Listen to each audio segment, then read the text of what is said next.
I have said in the past that what you see on the lead story of the news at 6 o'clock every evening, or 5:30, I guess in our cases, is what is going to facilitate the change that is going to facilitate the change in the stock market. As I had pointed out in the past, the number one story has always been the coronavirus. And as a result of that, we were going to have a healthcare revolution. Well, if you'll notice, the lead story has changed. It is now Russia and Ukraine. That is going to be the element of change that is going to give us the next revolution, that which follows the healthcare revolution. And I think if you'll recognize that as an investor, not as a trader, but as an investor, you can predict what's going to happen and what companies are going to facilitate that change and thus profit in the stock market.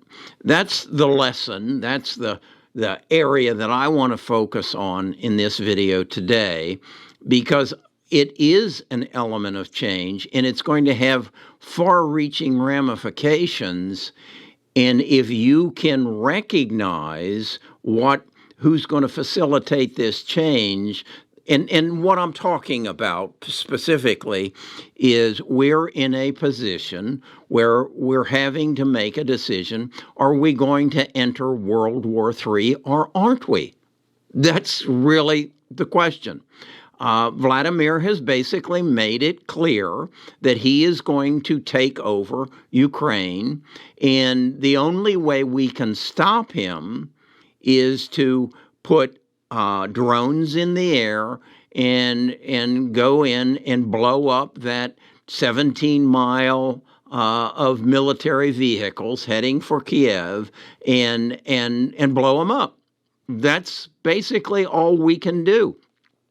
But he told us on Sunday, I know that's all you can do, and if you do, I have alerted my nuclear warfare department to stand ready.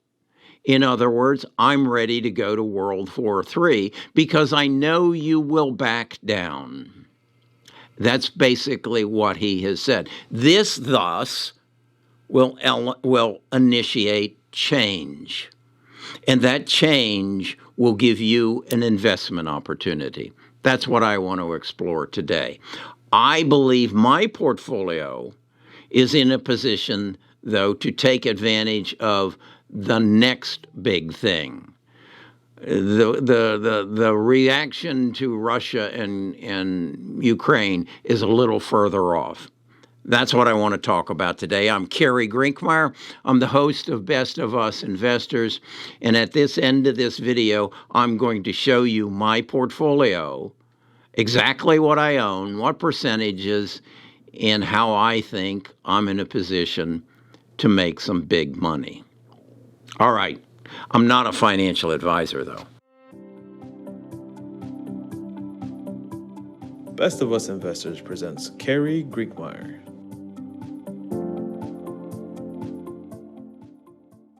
I also want to clear up something here. My channel is taking a different direction. I will never, like I see some people stand up and say, put a hat on and say, 7 stocks to buy in March. Or, what is it? This is what he does. 7 stocks to buy in March. Folks, that's dangerous. I'm a retired financial advisor. I've dealt with compliance. I know what I can say and what I couldn't say as a financial advisor. And I know right now I'm working for the biggest company I've ever worked for in my life, and that is Google. And Google has some people saying things like 7 stocks to buy this month. Google's going to get sued. Some senators' children are going to blow their trust fund based on the 7 stocks to buy in March. And he's going to introduce some legislation, and they're going to call that misinformation. and Google's going to get sued. And then Google's going to come after 7 stocks to buy in March, and they're going to put a muzzle on what I call Google Finance. Know that. Know that's going to happen. It can't not happen. Okay? So you aren't going to see that here. What you're going to see here is an analysis of what has happened, what is happening, and what is going to happen, and my interpretation of what I'm going to do and how I'm going to invest, and then you make your decision. It has to be your decision. I'm not your financial advisor. The top news stories, as I said, are Ukraine and Russia, inflation, interest rates, and the Fed. They all wrap around fear. When the market gets fear, it goes to safety. It moves away from speculative stocks. It goes to the trustworthy stocks. As a result of the Russian-Ukraine, oil prices have skyrocketed. They're approaching $100 a barrel. But we all know that oil is a dying commodity because electric vehicles and fossil fuels are going to become a thing of the past. But right now, it's a swing trade. It's an opportunity. I don't do that. On the other hand, if we look back at the last 2 years, we saw tremendous liquidity, and we saw innovation of technology. We saw the coronavirus, and as a result of the coronavirus, we saw the relief packages, and we saw free money, which created liquidity, which created optimism, which pushed the market up. Now we're dealing with fear, which pushes the market down. There are fewer buyers, and thus the prices of the stocks aren't going up like they did when there was an abundance of buyers because the government was flooding with money. Let's look to see exactly what I'm talking about, and I want you to look at the debt clock. This is the U.S. debt clock. You can find this at usdebtclock.org. I want you to focus first on this. This is what it is as of this moment, $30,159 billion and counting. Can't keep up with it. This number was $4 trillion 22 years ago. 4 trillion to 30 trillion. Took 200 years to get to 4 trillion, but this is where we are now.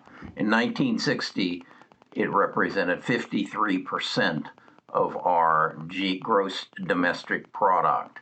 In 1980, that fell to 34. In 2000, it was 58. It's now 125. 120, we have more, 125% more debt than we have GDP. This is our gross domestic product. That's our debt. Is this something to worry about? I certainly believe it is, but is it something that's going to affect the stock market today, tomorrow? Probably not. This is all about liquidity.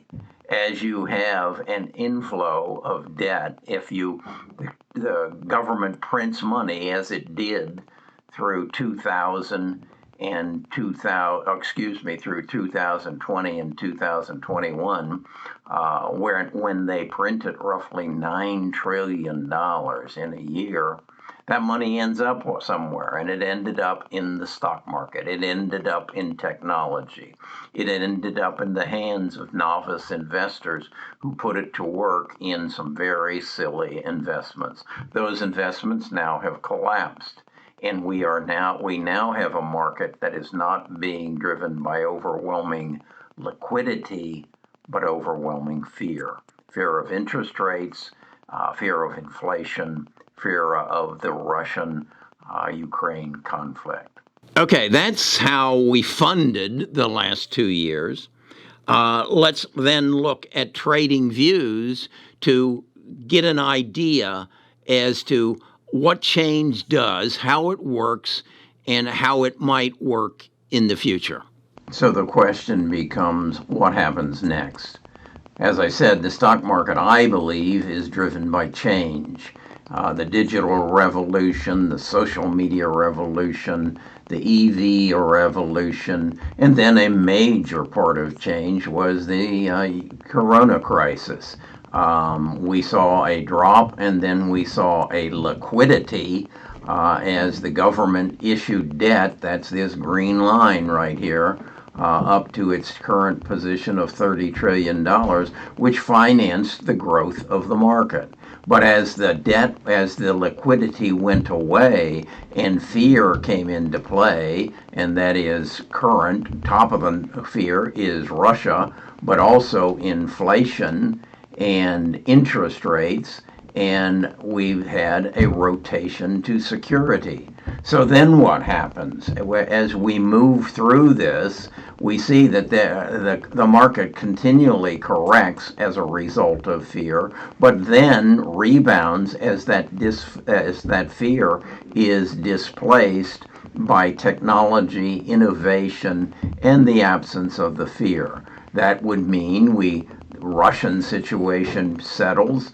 Inflation comes to some sort of settlement, interest rates, the Fed decides what they're going to do, and we move into the next element of innovation. I believe they're going to be in the fields of healthcare. I'm starting to see it. There's some settlement coming there, and there's some understanding and a growing awareness of genome therapy and genome editing and how artificial intelligence is going to affect our medical system. And as a result of the Russian situation and the dependence we have found on oil, we're going to see a rotation into energy.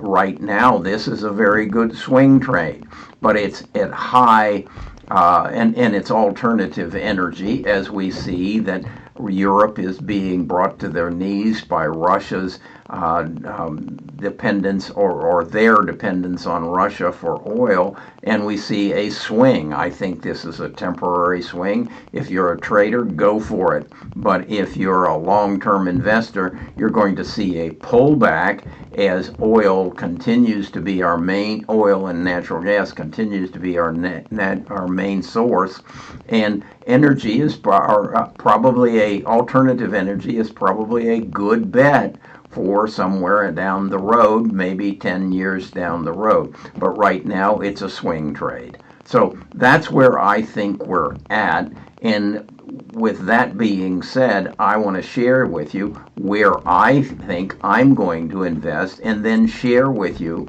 something that has just happened as to who owns the rights to this new CRISPR healthcare, and how is that going to shake out. So we know we're in a mode of fear right now. We can accept that. We've seen it before. We know what comes after it. Once we settle things down and we say we've got the interest rates under control, the Fed is going to do what it's going to do, and we understand it, and we have a clear plan, and then we get Russia under control. How are we going to get Russia under control? I'm not sure. I'm not a politician, but I think Vladimir's days are shortened. I am of hope that his population, his citizenry, basically brings him under control before it is not wise for the black ops, in my opinion, to go in and take him out. That creates an atmosphere that just turns everything wrong. We did that in Iraq. We saw what happened there. You don't want to drive Vladimir under a rock and then kill him as he crawls out. You don't want to do that. Okay? You want the citizens of Russia to take care of it. How are the citizens of Russia going to take care of it? We got to shut him down economically. And the sad part of it is that will starve out the citizens of Russia. That will shut down the oligarchy. That will put pressure on the Russians who own big yachts all over the world as we confiscate them, and we shut them down. And then there is rebellion that brings that to a conclusion. That's what I think will happen there. Then there is something I want to say as to what's next. And what's next is I heard a phrase that I thought was very intuitive, and that was there is less technology today than there ever will be in the world. There is less technology today than there ever will be in the world. In other words, technology tomorrow will be greater than what it is today and was yesterday. Technology is moving forward very rapidly. As a result of the corona crisis, our healthcare system has been recognized as broken. And something just happened this week that there was a settlement as to who owned the patent on CRISPR. If you don't know what CRISPR is, it's what's going to change your life. It's going to add years to your life. It's going to take disease out of your body. But there's been a fight, as does the University of Southern California medical group own that patent, or does the board, which is made up of Harvard University and MIT in the Cambridge area, who owns that patent? Well, it's been decided, and here's a picture that'll show you who the fight was over. As it turned out, Mr. Zhang wins the patent. He is part of Editas. And as I said on Twitter today, he won the patent, but Emmanuel and Jennifer won the Pulitzer Prize. Who came out the winner on that one? That is yet to be seen. Here's an explanation. What I do when I see things like this, I go to Seeking Alpha. And let me take you to Seeking Alpha and show you what I found. So I go to my Seeking Alpha and I look up Editas, and here's what I find, that the dispute over the patent rights for CRISPR, which has been in court for, I believe, close to 10 years, has basically been settled to say that it goes to Editas and the founder there, Mr. Zhang, as opposed to going to Emmanuel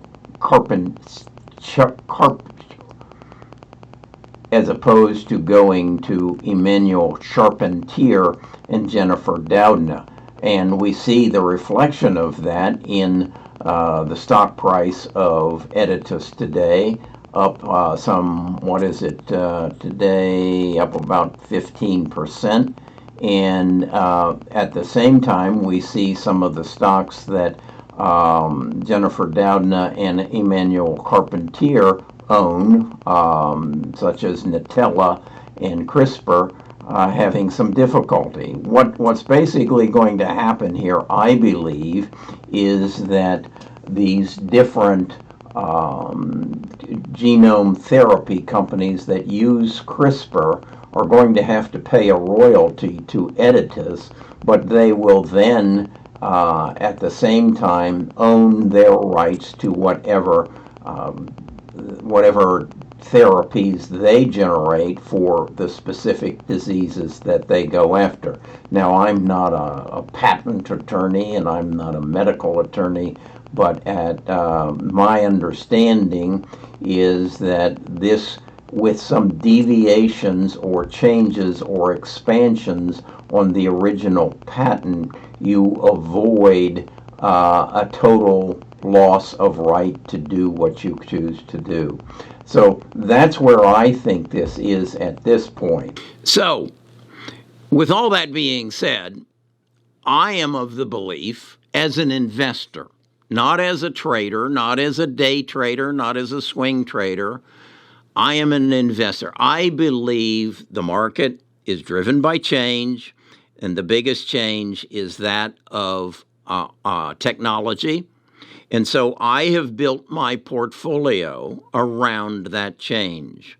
And what I'd like to do is take you to my portfolio now and walk you through it and show you why I think I'm in a position for the next big thing and then the following next big thing. This is the portfolio that I've built for myself, and I've built it for future. I'm not a trader, I'm an investor, and I build on the things that I feel are going to change the way I live, and I thus invest in genome sequencing, genome therapy, pharma AI, genome data, protein sequencing, fintech, 3D printing, the metaverse, cybersecurity, and EV. And I've listed the stocks here by ticker, but I want to emphasize that the percentages that I have. The bulk of my portfolio, almost 58% of it, is in what I call the big six: Amazon, Apple, Microsoft, Google, Meta, and NVIDIA. I believe these are the people who hold the keys to our future.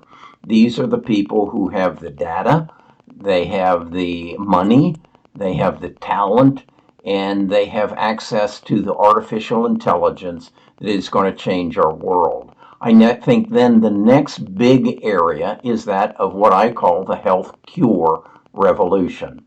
And here I have my genome therapy, my pharma, AI pharma, and genome sequencing, genome editing, protein sequencing, and protein editing. That represents roughly 21% of my portfolio.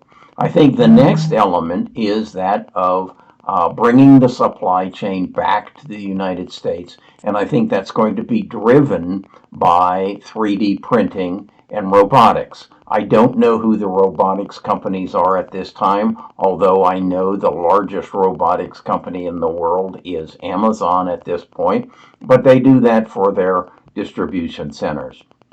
3D printing, I have two holdings. It represents 5% of my portfolio. Further out, I believe that the metaverse is going to be a major player, and so I'm invested in that. And I have some specific companies, of which amount to 6% of my portfolio, but I think other players in the metaverse are going to be Apple, Microsoft, Google, and Facebook, as well as NVIDIA. So I would say that I have more than 6% directed towards the metaverse. Then I have EV.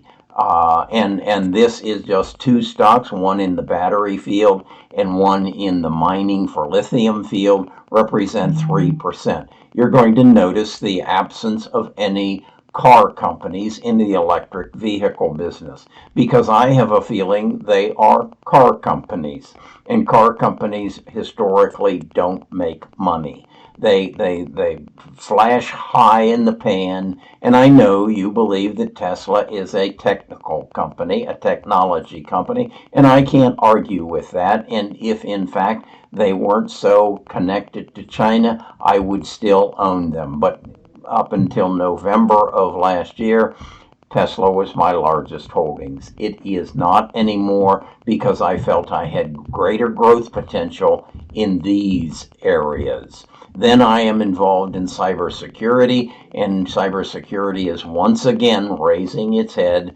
as a result of the Russian situation, and I have three elements in that. Although Square is Square is down here. It is in the fintech field, of which I have a small part of my portfolio, probably representing, I failed to put that in there, probably representing about 2% of my portfolio. And then my final holding is Netlist. Netlist I own because of a lawsuit that they have against Google, and I think they are going to come out the big winners in it. And that's how I invest my portfolio in order to take advantage of not what's going to happen today or tomorrow, but what I think is going to happen in the future. And let me explain that a little bit further. All right. That's where I'm at. That's how I'm invested. I'm comfortable with it. I don't get too hung up on the day-to-day activities because I can't control those. I manage my life based on what I can and what I can't control. Again, I want to repeat the statement that I think just is something you need to put into your, paste it on your morning mirror. Today, we have less technology than we ever will in the future. Every day, the world is changing as a result of technology. Artificial intelligence is the biggest element of that technology. Artificial intelligence will change everything. Right now, the reason that Vladimir Putin believes that he can march into Ukraine is he owns nuclear warfare. He has nuclear warfare. He knows that we know if we attack him, he'll launch his nuclear warfare and we'll enter World War III. So he knows we won't do that, okay? What I'm here to tell you is as we move forward, the nuclear possession is going to be changed and give up to artificial intelligence. He who owns artificial intelligence will be the ruler of the world. And so we, as a civilization, as a country, have to be in a position to own artificial intelligence. If it's China, China will run the world. If it's Russia that owns artificial, they will run the world. So with that in mind, I think it gives you a clue as to where you should invest. Now, also, you need to recognize that the only reason that Putin can get away with what he's getting away with is his oil. We have to shut down his ability to ship oil out. Now, that's going to be tough on the European population. And then as they freeze out and the Russians don't have any income coming in and they starve, this will come to a conclusion. It will end. Your position as an investor, my position as an investor, has to be what's next. Again, I believe what's next is healthcare revolution. What's right behind that is control our supply chain. What's part of that is get rid of our dependence on coal, oil, and natural gas and move to alternative energies. What is that? I have said before, it's solar energy. So that I don't have a lot of holdings or any holdings in the solar energy field, but that's the next big thing. If that's how you choose to invest and you can deal with waiting to get there, playing the long game, this is a channel for you. This is where we're at. The other thing that I want to share with you is I want you to become a part of the digital economy. If you have ambitions beyond the stock market, I have learned a lot. I'm a 77-year-old marketer, digital marketer. That's what I do, and I've learned it, and I want to teach it to you. So I'm going to do some infomercials. Yeah, I told my team this last Saturday, I'm going to do infomercials. I'm going to share with you the knowledge that I have about how I got to where I am. And if you have some similar ambitions, the tools that you can use to get where you want to go. As just a teaser, one of the biggest assets that I own in my business, number one is probably the 160,000 subscribers to my YouTube channel. Of those, I own a substantial number of email addresses.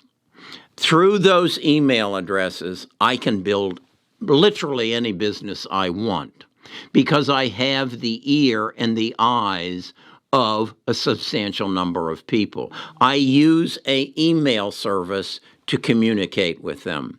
I will do a infomercial on that subject in the near future. It has nothing to do with investing. It has to do with your entry into the digital economy. I'm going to issue, or probably within the next 30 days, put out a class on how to make millions, how to build millions in rental real estate, investor real estate. Is that part of my investment channel? No, yes, but no. But these are things I've learned that I want to share with you. I will not, on the other hand, be saying 7 stocks that you need to buy in March of 2022 because I don't want to get sued. And I want you to look upon me as a mentor, as someone who is genuinely interested in making your life better, as my life has gotten better. Okay, that's long enough. I'll talk to you. We'll talk more about this tomorrow.